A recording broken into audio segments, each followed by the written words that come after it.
menepati janji-janjinya. Ku percaya Kau Tuhan yang tak pernah gagal, menjadikanku lebih dari pemenang. Ku percaya Kau Tuhan yang tak pernah lalai, menepati janji-janjinya. Haleluya Tuhan. Terima kasih ya Allahku. Engkaulah Tuhan yang tidak pernah gagal di dalam kehidupan ini Tuhan. Engkaulah Allah yang tidak pernah lalai akan janji-janji-Mu Tuhan. Terima kasih memasuki bulan yang baru, di bulan September ini Tuhan, di masa pandemi ini pun Tuhan, kami percaya bahwa Engkau tidak pernah melupakan janji-Mu. Kami percaya bahwa Engkau tidak pernah gagal setiap rencana-Mu Tuhan. Inilah kehidupan kami Tuhan. Kami bersyukur kalau hari ini kami masih bisa beribadah, mengucap syukur kepada Tuhan untuk setiap apa yang sudah Engkau berikan Tuhan, apa yang terjadi di dalam kehidupan ini Tuhan. Kami tahu itu atas segenap dan rencana-Mu Tuhan, dan rencana-Mu tidak pernah gagal, dan tidak ada satupun yang bisa mengagalkan. Terima kasih Tuhan. Kami siap untuk mendengarkan kebenaran firman-Mu. Biarlah pujian dan ucapan syukur kami ini Tuhan, kami naikkan kepadamu. Di dalam nama Tuhan Yesus Kristus, Engkau siapkan ya Tuhan hati-hati, telinga, semua yang mendengar, baik yang ada di Google Meet Tuhan, live streaming, ada tempat yang di tempat sini Tuhan. Terima kasih, biarlah mereka Engkau berkati, biarlah berkat Allah mengalir dalam kehidupan mereka melalui pemberitaan firman Tuhan ini. Terima kasih Tuhan, Kau siapkan hati-hati kami di dalam nama Tuhan Yesus Kristus. Haleluya, haleluya, amin. Shalom saudara, puji nama Tuhan. Hari ini kita bisa ada sebagian yang ikut Google Meet. Terima kasih Shalom yang ada di Cibuni. Puji nama Tuhan. Kita waktunya memang tidak banyak. Kita akan terus melakukan pembacaan firman Tuhan. Kita masuk ke dalam firman Tuhan ya. Shalom juga yang ada di live streaming, biar kita juga menikmati ibadah ini dengan ucapan syukur terus kepada Tuhan. Saudara, mari kita baca perikop firman Tuhan yang kita lanjutkan dari pelajaran minggu yang lalu. Saya akan membacakan yang ayat yang pertama, saudara ayat kedua, dan seterusnya. Adalah seorang Farisi yang bernama Nikodemus, seorang pemimpin agama Yahudi. Ayat 2, ia datang pada waktu malam kepada Yesus dan berkata, Rabi, kami tahu bahwa engkau datang sebagai guru yang diutus Allah, sebab tidak ada seorang pun yang dapat mengadakan tanda-tanda yang engkau adakan itu, jika Allah tidak memercayainya. Yesus menjawab katanya, aku berkata kepadamu, sesungguhnya jika seorang tidak dilahirkan kembali, ia tidak dapat melihat kerajaan Allah. Ayat 4, saudara. Kata Nikodemus kepadanya, bagaimanakah mungkin seorang dilahirkan kalau ia sudah tua? Dapatkah ia masuk kembali ke dalam rahim ibunya dan dilahirkan lagi? Jawab Yesus, aku berkata kepadamu, sesungguhnya jika seorang tidak dilahirkan dari air dan roh, ia tidak dapat masuk ke dalam kerajaan Allah. Apa yang dilahirkan dari daging adalah daging, dan apa yang dilahirkan dari roh adalah roh. Jangan engkau heran karena aku berkata kepadamu, kamu harus dilahirkan kembali. Angin bertiup kemana ia mau, dan engkau mendengar bunyinya, tetapi engkau tidak tahu dari mana ia datang atau kemana ia pergi. Demikianlah halnya dengan tiap orang yang lahir dari roh. Nikodemus menjawab katanya, bagaimanakah mungkin hal itu terjadi?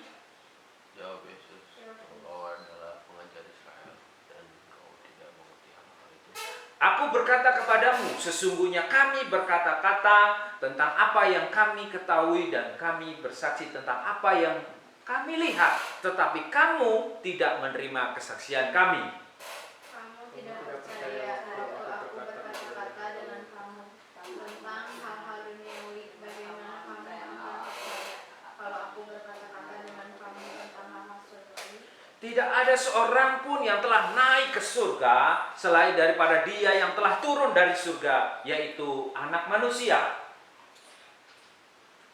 Dan sama seperti Musa meninggikan ular di padang gurun, demikian juga Anak Manusia harus ditinggikan, supaya setiap orang yang percaya kepadanya beroleh hidup yang kekal. Karena begitu besar kasih Allah akan dunia ini, sehingga Ia telah mengaruniakan Anaknya yang tunggal, supaya setiap orang yang percaya kepadanya tidak binasa, melainkan beroleh hidup yang kekal. Sebab Allah mengutus Anaknya ke dalam dunia bukan untuk menghakimi dunia, melainkan untuk menyelamatkannya oleh Dia. Barang siapa percaya kepadanya, ia tidak akan dihukum. Barang siapa tidak percaya, ia telah berada di bawah hukuman, sebab ia tidak percaya dalam nama Anak Tunggal Allah. Dan inilah hukuman itu, terang telah datang ke dalam dunia, tetapi manusia lebih menyukai kegelapan daripada terang, sebab perbuatan-perbuatan mereka jahat. Sebab barang siapa berbuat jahat, membenci terang dan tidak datang kepada terang itu, supaya perbuatan-perbuatannya yang jahat itu tidak terang. Tetapi barang siapa melakukan yang benar, ia datang kepada terang, supaya menjadi nyata bahwa perbuatan-perbuatannya dilakukan dalam Allah. Puji nama Tuhan, pembacaan kita hari ini melanjutkan tema eskatologi yang bagian yang kedua. Saudara, kita memperhatikan kalau kemarin kita melihat bahwa di belahan dunia yang lain ada orang-orang yang mati kelaparan, bahkan hidupnya sudah 8 bulan mereka makan daun kaktus dan serangga. Ya, hari ini pun kita yang ada di Indonesia maupun saudara yang di Bandung, saudara yang di kota ataupun di pinggiran kota, di mana saja saudara berada, apakah hari ini saudara makan serangga? Sampai segitunya kah keadaan kita? Tentu tidak. Namun inilah fakta yang terjadi di dunia ini. Ada di belahan sana bahwa orang-orang tergantung hidupnya untuk makan seperti ini, saudara. Peristiwa yang kedua, saudara bisa lihat bahwa ada 1.400 pengungsi dari Afghanistan. Mereka masih ada di pangkalan negara Qatar. Ada pengungsi dari Afghanistan ini, mereka mencari suaka, mereka ingin pergi dari negerinya untuk supaya selamat, untuk supaya mendapatkan kehidupan kekal itu. Bahkan saudara, ada perempuan-perempuan yang mau dievakuasi ini supaya bisa selamat, supaya bisa ikut terevakuasi, mereka harus terpaksa menikah dulu di bandara. Kemudian bisa dievakuasi untuk selamat, untuk menuju suatu daerah atau negara yang lain. Mereka harus mengorbankan dirinya, bahkan rela pergi, ya, terpaksa. Ini kondisi realita yang terjadi di dalam dunia ini. Untuk pergi ke negara lain, untuk pergi ke suatu daerah yang aman, yang tidak terjadi pergolakan, bahkan daerah yang menjamin kehidupannya, orang-orang ini mereka harus berkorban. Bahkan di bulan yang lalu, di awal-awal bulan yang lalu, mereka bahkan banyak yang meninggalkan Tuhan. Ya, saudara, bahwa di dalam Yohanes 3 ayat 5 dikatakan, jawab Yesus, aku berkata kepadamu, sesungguhnya jika seorang tidak dilahirkan dari air dan roh, ia tidak dapat masuk ke dalam kerajaan surga. Kehidupan kita ini realitasnya ada kehidupan yang jasmani, ada kehidupan yang rohani. Ya, kehidupan kita itu ada 2 dimensi yang harus kita yakinin dan kita percayai. Ada hal yang jasmani, ada juga yang rohani. Nah, saudara, dari pembacaan firman Tuhan perikop itu, saya berikan satu tema judul, yaitu masuk kerajaan Allah. Ya, Eisted Basilean Tuteo, masuk ke dalam kerajaan Allah. Kalau tadi orang-orang Exodus pergi ke daerah lain, ke negara lain untuk mencari hidup. Nah, ini di dalam firman Tuhan dinyatakan bahwa kita itu diberikan satu kehidupan kekal nanti di dalam kekekalan, yaitu dalam kerajaan Allah. Nah, ini temanya kita eskatologi. Eskatologi itu berbicara tentang nanti akhir zaman ini. Apakah kita sekarang ini tidak masuk dalam kerajaan Allah? Tentu ada, tetapi belum sampai sempurna karena tujuannya adalah sampai kepada kekekalan. Ya, eskatologi itu berbicara tentang dunia akhir zaman. Nah, apakah hari ini sudah akhir zaman? Ya, tentu masuki akhir-akhir zaman. Dan firman Tuhan mengingatkan bahwa kehidupan ini bukan secara jasmani seperti Nikodemus yang mempelajari kitab sucinya dan belajar lagi kepada Tuhan Yesus menyatakan bahwa orang untuk bisa melihat kerajaan Allah, bahwa orang untuk bisa masuk ke dalam kerajaan Allah harus dilahirkan kembali. Bukan saja lahir dari air, tetapi harus lahir dari air dan roh. Nah saudara, tema-tema eskatologi di dalam Injil Yohanes atau peristiwa-peristiwa pada akhir zaman dan nanti pada akhirnya itu ada beberapa tema, termasuk salah satunya inkarnasi Yesus ya, yang sudah selesai dan dia akan datang kembali. Nah, tema-tema ini ada beberapa, saudara. Kenapa kita harus belajar mengetahui ini supaya kebenaran firman Allah ini menguatkan kita di tengah kondisi pandemi seperti ini. Jadi, secara eskatologi ada beberapa tema, ada kebangkitan, ada pengangkatan, ada antikris, kemudian ada penghukuman, kemudian ada kerajaan kalah, kerajaan milenial dan kerajaan kekekalan. Nah, hari ini kita konsentrasi kepada kebangkitan. Dalam kitab Yohanes pasal 6 dinyatakan bahwa Yesus akan membangkitkan kita di akhir zaman. Yesus akan membangkitkan orang-orang yang mati yang sudah mati, bahkan yang hari-hari ini kena pandemi, dibangkitkan akhir zaman. Beberapa ayat dinyatakan ditegaskan di dalam Yohanes pasal 6 bahwa Yesus akan membangkitkan di akhir zaman. Nah, bagaimana dengan kita hari ini kalau misalnya sampai nanti Yesus datang kedua kali, kita masih hidup, kita diangkat sama dirubah jadi tubuh kemuliaannya. Tapi hari ini kita belajar tentang tema kebangkitan itu. Yesus adalah Allah yang berkarya di dalam manusia. Ya, ini beberapa tema yang tadi sudah saya sebutkan. Nah, kita akan konsentrasi di kebangkitan Yesus dan manusia. Tentu bicara kebangkitan ini, Yesus sudah bangkit. Apakah manusia juga ada yang bangkit? Yesus menyatakan bahwa ada contohnya bahwa manusia kebangkitan. Kenapa saudara ini perlu? Karena ada orang yang menolak tentang kebangkitan ini. Ada pandangan di dunia ini juga yang hidup ini itu cuma sekali saja, ya sudah selesai, itu mati, nggak ada gunanya, nggak ada lagi kelanjutan. Nah, ini paham ini juga terjadi di zaman Yohanes. Yohanes juga mengatakan bahwa nanti itu akan ada kehidupan kekal setelah kematian. Kalau di dalam kitab Matius 22 ayat 23 bahwa orang Saduki ini satu kelompok bangsa Yahudi itu yang mereka ada di tataran orang ningrat ini, mereka tidak percaya adanya kebangkitan. Dijelaskan lagi nanti di dalam Kisah Para Rasul 23 ayat 8 bahwa orang-orang Saduki mengatakan bahwa tidak ada kebangkitan dan tidak ada malaikat dan tidak ada. Hari ini pun ada paham-paham seperti itu. Ya sudah, aku pokoknya hidup sesukanya hari ini karena besok mati pun sudah tidak ada apa-apa lagi. Ya, saudara, tadi ada beberapa tema tentang kebangkitan, pengangkatan, ada kesengsaraan, penghakiman, ada kedatangan Yesus kedua kali, kemudian ada kerajaan Allah. Untuk orang bisa masuk ke dalam kerajaan Allah, Yesus katakan harus dilahirkan kembali oleh air dan roh.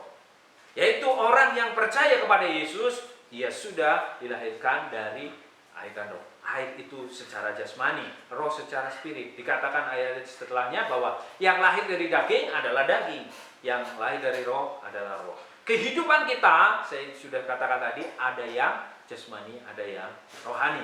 Kenapa ini penting saudara? Di dalam Yohanes 12 ayat 48 dikatakan, barang siapa menolak aku dan dia tidak menerima perkataanku, ia sudah ada hakimnya, yaitu firman yang telah kukatakan, itulah yang akan menjadi hakimnya pada akhir zaman. Jadi hari ini, saudara-saudara, kalau saudara tidak menerima perkataan Yesus, bahkan menolak Yesus, saudara tidak akan mendapatkan kebangkitan di akhir zaman dan masuk ke dalam kerajaan Allah. Dibangkitkan, iya dibangkitkan, tetapi masuk ke dalam kerajaan neraka atau masuk ke dalam neraka kekal. Itu bedanya, saudara. Jadi kebangkitan ini benar-benar nyata. Dan kebangkitan ini memang banyak ada juga yang menolaknya. Hari ini firman Tuhan mengingatkan bahwa benar ada kebangkitan itu. Ya, apakah yang dikerjakan oleh Yesus pada akhir zaman? Ia akan membangkitkan orang yang sudah mati. Bagaimana dengan yang masih hidup? Akan diubahkan sama dengan tubuh kemuliaan yang orang sudah terima. Dikatakan bahwa di dalam Yohanes 2 ayat 22 bahwa sesudah ia bangkit dari antara orang mati, barulah teringat murid-muridnya bahwa hal itu telah dikatakannya dan mereka pun percaya akan kitab suci. Saudara, kebangkitan Yesus ini pun sudah dinubuatkan di perjanjian lama. Ya, bahwa Yohanes dikatakan bahwa selama ini mereka belum mengerti isi kitab suci yang mengatakan bahwa ia harus bangkit dari antara orang mati. Ini pada saat peristiwa Yesus dibangkitkan, ya. Merujuk kepada Mazmur pasal 16 ayat 10, sebab engkau tidak menyerahkan aku ke dalam dunia orang mati dan tidak membiarkan orang kudusmu melihat kebinasaan. Para rasul menyatakan di Kisah Para Rasul 13 ayat 35 bahwa sebab itu ia mengatakan dalam Mazmur. Jadi cocok saudara ya. Di dalam Kisah Para Rasul katakan ada di kitab Mazmur dikatakan bahwa engkau tidak akan membiarkan orang kudusmu melihat kebinasaan. Ini nubuatan tentang kebangkitan Yesus. Ya, Yesus nyatanya bangkit, saudara? Ya. Faktanya bangkit? Ya. Bahwa Yesus bangkit. Nah, adakah kebangkitan di dalam kehidupan manusia? Ada. Sudah dinyatakan bahwa di dalam Yohanes 11 ayat 43 bahwa Lazarus, marilah engkau keluar. Ada manusia yang dibangkitkan. Ada Yesus, perkataan Yesus bahwa dia bangkit, sudah dinubuatkan. Ya, Yesus bangkit. Ada orang-orang yang dibangkitkan dari kematian? Banyak. Bahkan Yesus bukan cuma Lazarus, ada beberapa orang yang dibangkitkan dari kematian.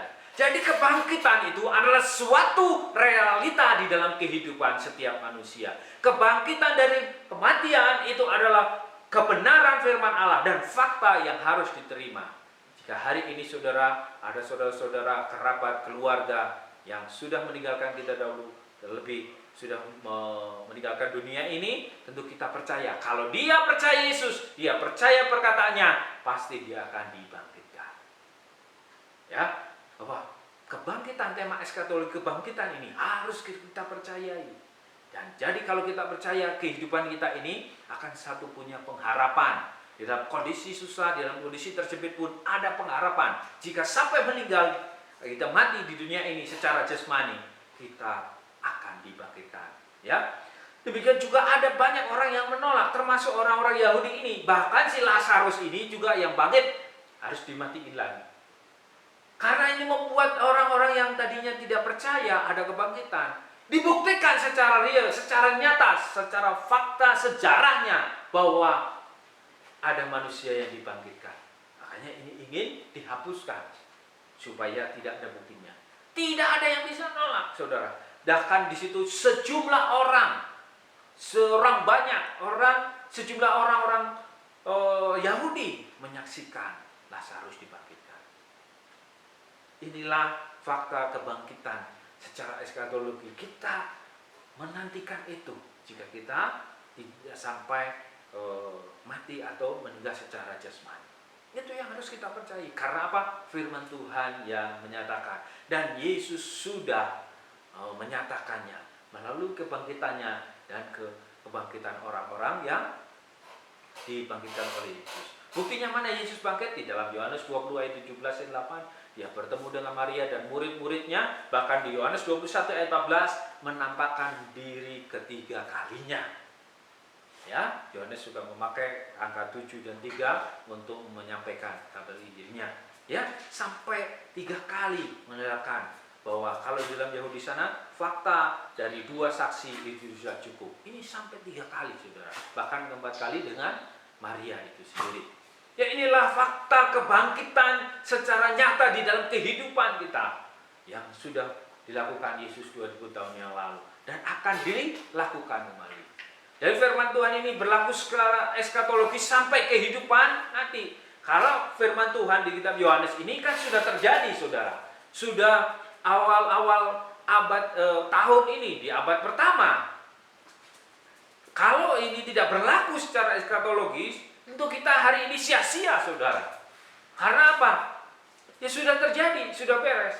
Tetapi Yesus mengatakan bahwa pada akhir zaman aku juga akan membangkitkan. Jadi kita harus mempunyai kepercayaan itu ya saudara, bahwa kebangkitan itu telah nyata. Dan inilah yang membuktikan bahwa Allah itu benar dan Yesus adalah Allah yang benar. Oleh sebab itu hari ini kita diingatkan oleh kebenaran firman Tuhan ini.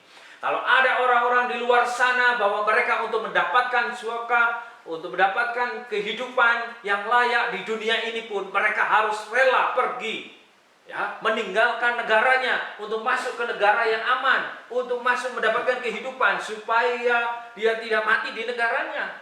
Bahkan ada orang-orang yang kelaparan bertahan untuk hidup jasmaninya. Tapi kita hari ini firman Tuhan mengatakan ada kehidupan setelah kematian. Ada kebangkitan setelah kematian.